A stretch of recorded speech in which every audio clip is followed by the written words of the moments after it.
Bienvenido a la lección sobre la resta de enteros con dos contadores de color.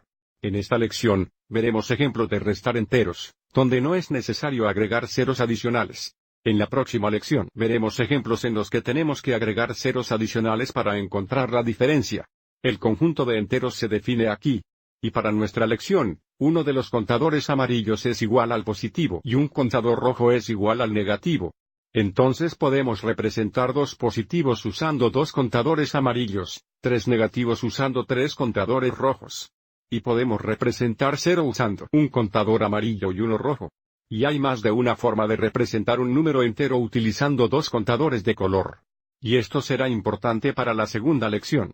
Echa un vistazo a estos contadores aquí. Aviso: 3 contadores rojos y 3 contadores amarillos se simplificarían. O ser igual a 0, dejándonos con dos contadores amarillos, que representan dos positivos.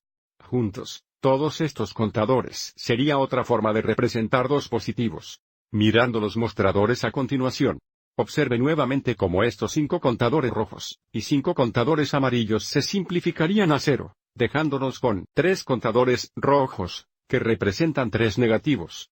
Así que juntos, todos estos contadores estarán en camino para representar 3 negativos. Veamos nuestro primer ejemplo. Aquí tenemos 7 menos 4. O si queremos, 7 positivo, menos 4 positivo. Primero representemos 7 positivos, usando 7 contadores amarillos.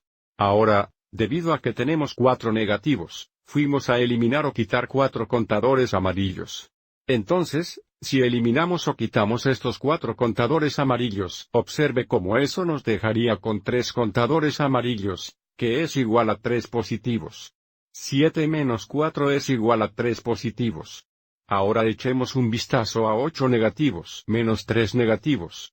Primero representaremos 8 negativos usando 8 contadores rojos. Recuerde que si quisiéramos, podríamos agregar ceros adicionales aquí y todavía tiene 8 negativos. Y ahora porque tenemos menos 3 negativos, eliminaríamos o quitaríamos 3 contadores rojos. Entonces, si quitamos de llevar, digamos estos 3 contadores rojos, observe cómo esto nos dejaría con 5 contadores rojos, que es igual a 5 negativos. Negativo 8 minutos negativo 3 es igual a 5 negativos. Vamos a parar aquí para esta lección. Nuevamente en nuestra próxima lección, veremos ejemplos en los que tendremos que agregar ceros adicionales o realizar la resta, o eliminar o quitar los contadores correctos. Espero que hayas encontrado útil esta primera lección.